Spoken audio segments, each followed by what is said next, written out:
आइए आज की ब्रेकिंग न्यूज में देखते हैं कि पिछले 45 दिनों से जनहित की मांग को लेकर कुछ एक्टिविस्ट आंदोलन कर रहे हैं।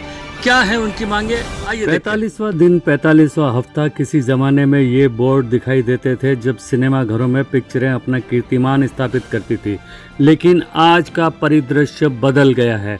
अब ये 45वां दिन 60 दिन सफल ये आंदोलन का नाम उनके नाम कर दिए गए हैं।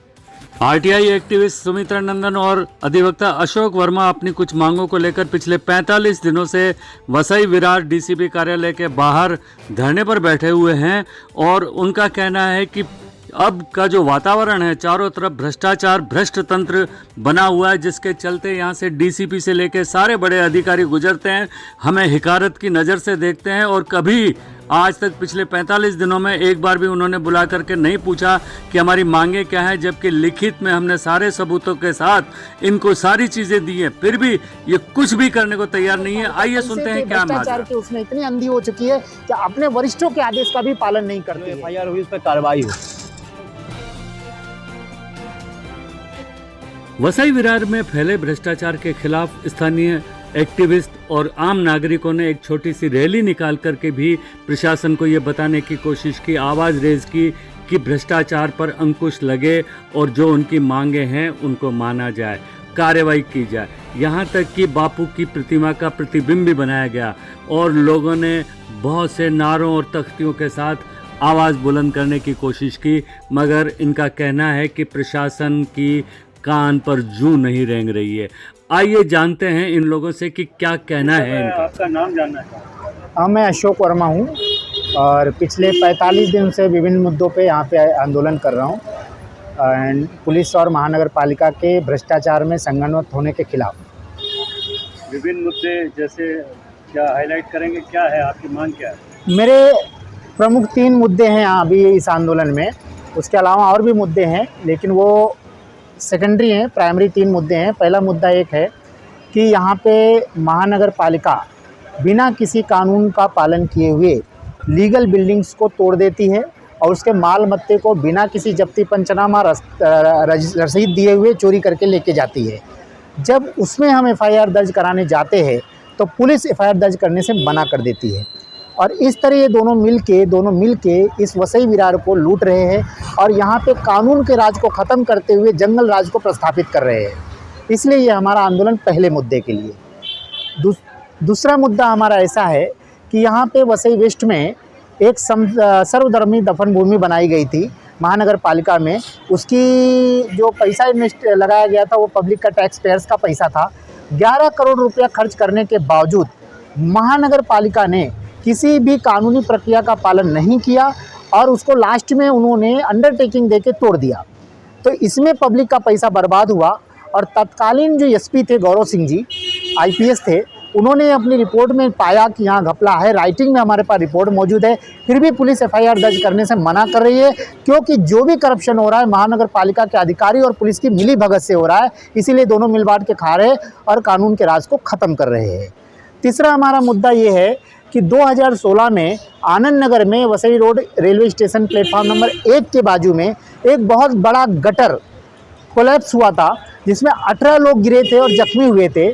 उसका किसी ने इलाज नहीं किया, किसी ने उसकी देख रेख नहीं करी।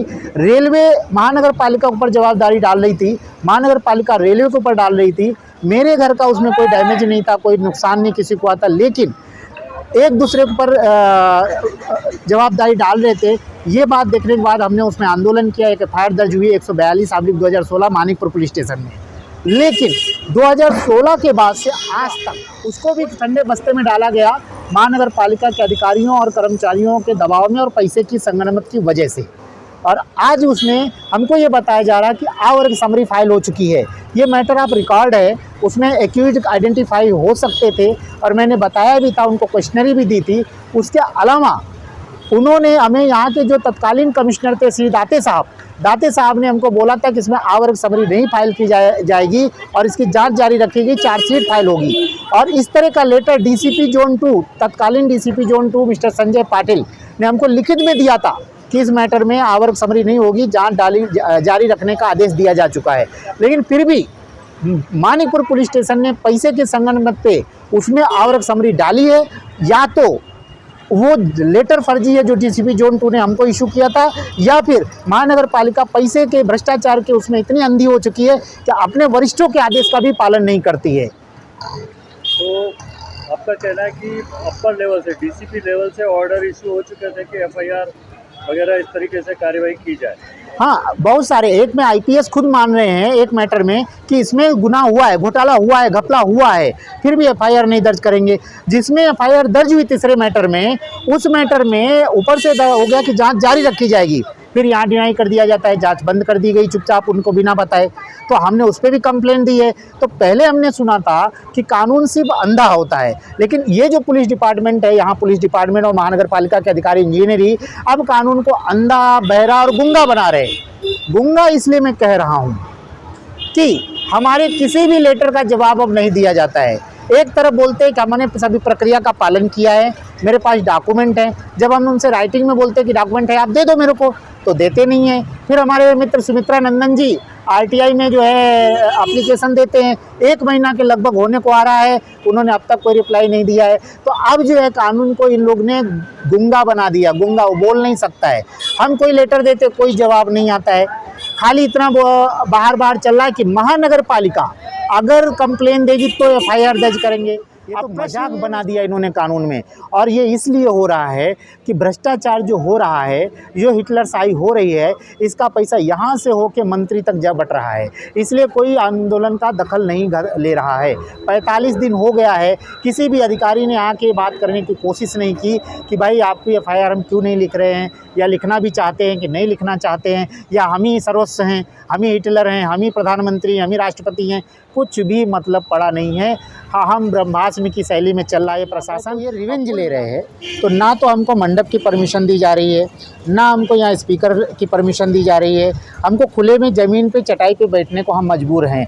इनके मानव अधिकारों का भी खुला हनन हो रहा। इसी जगह पे पहले भी मंडप की परमिशन दी जा चुकी है, किसी प्रकार का हमारी एप्लीकेशन आज 1.5-2 महीने हो गए हैं, अब तक उस पर कोई वो नहीं किया गया। अगर इस तरह ये चला रहे हैं तो हमारा भी प्लान बन रहा है कि सारे पुलिस अधिकारियों को, जो स्टेट पुलिस कंप्लेंट अथॉरिटी है, उनकी शिकायत फाइल करने का मेरी प्लानिंग चल रही है और बहुत जल्दी मैं फाइल करने वाला हूँ। इनके ऊपर चार्ज लगेंगे, सीआरपीसी 154 का ये लोग भंग कर रहे हैं, और उसके अलावा इस आईपीसी सेक्शन 217, 218, 166A के तहत इनके ऊपर एफआईआर दर्ज हो और डिसिप्लिनरी एक्शन होना चाहिए। इस मांग को लेकर मैं पुलिस स्टेट कमीशन के पास जाने वाला हूँ। आपको लगता है वहाँ न्याय आपको मिलेगा? न्याय तो तब मिलेगा जब जनहित में एफआईआर दर्ज हो, लेकिन दुष्टों को दंड न दिलाना भी एक अन्याय ही कहलाता है। इसलिए वो अन्याय को रोकना भी एक न्याय ही होगा। वो अगला स्टेप आप? बिल्कुल हमारा अगला स्टेप होगा। और इसके बाद भी हम ह्यूमन राइट कमीशन में भी जाएंगे, जो हमारे साथ लाइफ एंड लिबर्टी के साथ खिलवाड़ किया जा रहा है, हमारे फंडामेंटल राइट्स का हनन किया जा रहा है, जिसको हिंदुस्तान में ह्यूमन राइट्स भी जाना जाता है, उनका हनन किया जा रहा है। इसलिए इनके ऊपर डैमेजेस का भी केस हम डालेंगे आगे चल के। जो 3 मांगे हैं, जिसमें 2 पर हम चाहते हैं कि एफआईआर हो, और एक जो पुराना मामला है 2016 का, उस पर कार्रवाई हो, जो एफआईआर हुई उस पर कार्रवाई हो। तो तीनों मामलों में कार्रवाई नहीं हो रही है। इसका एकमात्र रीज़न है भ्रष्टाचार। पुलिस प्रशासन, बीबीएमसी सभी पैसे के लेन देन करके और अपराधियों को बचा रहे हैं। अपराधियों को बचाया जा रहा है। जैसे कि 2016 का केस था, उसमें जब सिद्ध हो गया था कि कोई ना कोई विक्टिम है, कोई ना कोई दोषी भी है, जब अरेस्ट करने की बात आई तो केस को दबा दिया गया। तो कहीं ना कहीं अपराधी जो है पुलिस से साठगांठ है और पुलिस उनको बचा रही है। देवेंद्र फडणवीस के मंत्रालय में हम लोग गए और वहाँ अंडर सेक्रेटरी थे गोयल सर, उनको हमने अपना आवेदन दिया, मेमोरेंडम दिया। उन्होंने बोला कि ठीक है, इसमें मैं जांच करवाता हूँ। आज 16 जनवरी से कितना टाइम हो गया सर, लेकिन इसके बावजूद भी अभी तक कोई कार्रवाई नहीं हुई, कोई रिपोर्ट सबमिट नहीं हुआ सर। अभी आपको यहाँ कितने 45 दिन? हाँ, 45वां दिन पूरा आज हो चुका। हाँ, आपने लिखित ज्ञापन कहाँ किया है? हमने लिखित ज्ञापन सभी जगह दे दिया। सभी जगह दे? हाँ, कहीं ऐसा छूटा नहीं है। सीएम तक को जा चुका है। यहाँ के डीसीपी अभी कौन है? यहाँ के डीसीपी पूर्णिमा चौगले मैडम है, जो हमारे पीछे ही बैठती हैं। यहाँ से जाती हैं प्रतिदिन, हम लोग को देखती हैं, लेकिन उनमें इतना करेज नहीं है, हिम्मत नहीं है कि हम लोग से बुला के बात कर सकें। क्योंकि भ्रष्टाचार जो कर लेता है वो कभी भी किसी से आंख मिला के बात नहीं कर सकता। हम पे सिर्फ व्हाट्सएप पे चैट करती हैं और पूछती हैं कि who are you, what is your interest. मतलब हम जनता के सेवक हैं, हम आरटीआई एक्टिविस्ट हैं, तो हमारा पर्सनल इंटरेस्ट ढूंढा जा रहा है कि इसमें पर्सनल इंटरेस्ट क्या है।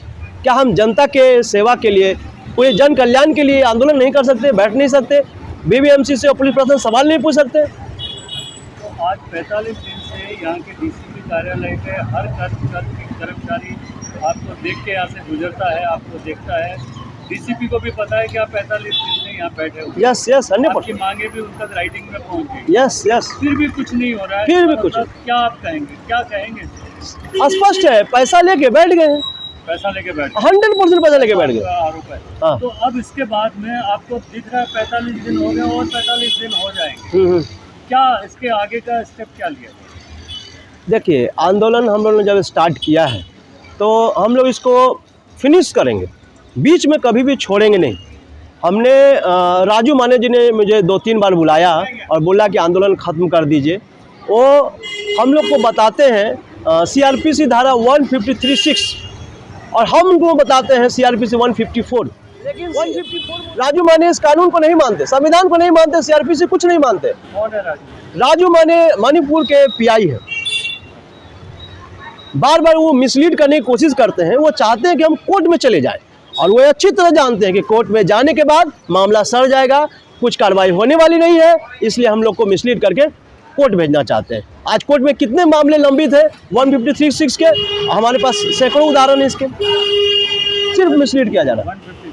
153(6) अच्छा 156(3) यस 156(3). अब मतलब ये जब तक आपको पुलिस प्रशासन से लिखित आश्वासन नहीं मिलेगा तब तक आपका ये आंदोलन जारी रहेगा। हाँ, 3 मामले हैं, 2 मामले में एफआईआर दर्ज हो और तीसरे मामले में कार्रवाई हो, अरेस्ट हो। पुलिस किस गुनाहगार को बचाना चाहती है ये जनता को जानने का हक है। 18 लोग जख्मी हुए थे 2016 में। एक महिला के पूरे रीढ़ की हड्डी टूट गई थी, उसका इलाज कराएगा कौन, उसके लिए जिम्मेदार कौन? ये पुलिस प्रशासन को बताना पड़ेगा वो किसको छुपा रही है, किसको बचाना चाह रही है। उस केस जो आपके मुद्दे हैं इनसे जुड़े हुए सारे तथ्य आपके पास मौजूद हैं, हाँ। साक्ष्य जो भी हैं बिल्कुल 100%। प्रशासन पुलिस प्रशासन को दे दिए। हाँ दे दिए, उसके बावजूद भी कार्रवाई नहीं, कोई कार्रवाई नहीं, कोई कार्रवाई नहीं। और ये आपका आंदोलन जारी रहेगा हमेशा जारी है। जब तक विजय नहीं होगी तब तक ये रन जारी रहेगा। करने के लिए बहुत बहुत धन्यवाद। थैंक यू, धन्यवाद आपका भी। वसई विरार की आम जनता भी अब ये मानने लगी है कि यहाँ वसई विरार में भ्रष्टाचार चरम सीमा पर है, आम लोगों का जीना दूभर हो गया है। अब 45 दिनों से चलने वाला इन एक्टिविस्टों का आंदोलन और कितने दिन चलेगा, प्रशासन कब सुधरेगा, ये आने वाले समय में पता चलेगा। फिलहाल MB न्यूज के लिए मैं राजेश शर्मा। चैनल को सब्सक्राइब, लाइक और शेयर जरूर करें।